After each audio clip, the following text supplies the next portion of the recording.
વડોદરા શહેરમાં વટ સાવિત્રી વ્રત નિમિત્તે ઠેર ઠેર ભક્તિમય માહોલ જોવા મળ્યો છે।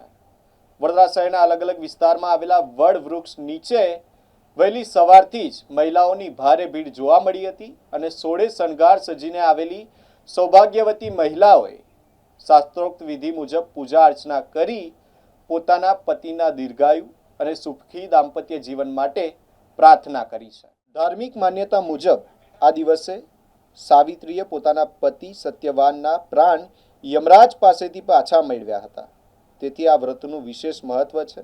મહિલાઓએ વડના વૃક્ષને સૂતરના તાતણે વીંટાળીને પ્રદક્ષિણા કરી હતી અને અખંડ સૌભાગ્યના આશીર્વાદ માંગ્યા હતા। વડોદરાના મંદિરો અને સોસાયટીઓમાં પણ મહિલાઓએ સમૂહમાં પૂજા કરી આ પવિત્ર દિવસની ઉજવણી કરી હતી। ફળો, પુષ્પો અને મીઠાઈઓ અર્પણ કરી પૂજા અર્ચના કર્યા બાદ મહિલાઓએ એકબીજાને વ્રતની કથાઓ સંભળાવી હતી।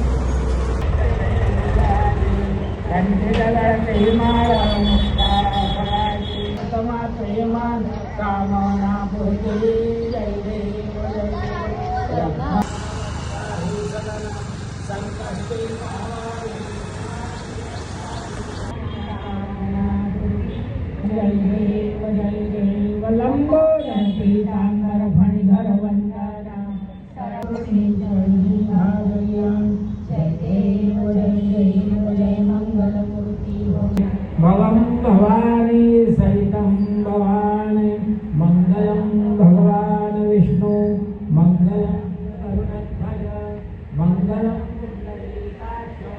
मंगलाय तनोहरि।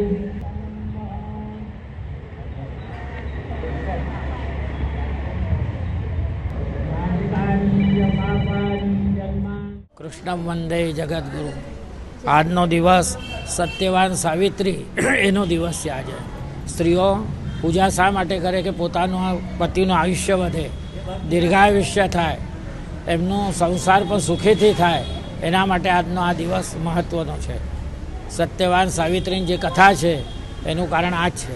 બસ અચ્છા, આજે વડોદરામાં જે મહિલાઓ આ વ્રતની ઉજવણી કરે છે, આ વ્રતની ઉજવણી કરવાથી શું પ્રાપ્ત થાય? વ્રતની ઉજવણી કરવાથી પોતાના જે પતિદેવ હોય એનું આયુષ્ય વધે, એમને અખંડ સૌભાગ્ય પ્રાપ્ત થાય, એના માટે આ છે। हां, मारो श्याम विष्णुवन काशीकर। पतीच्या दीर्घ आयुष्यासाठी असतं आणि घरात सुख समृद्धी राहते आणि सुख शांती मिळते, त्याच्यासाठी असतं। किती वर्षांनी करतात? मी 16 वर्षापासून मी करते। काय नाव? माझे नाव खुशबू भट।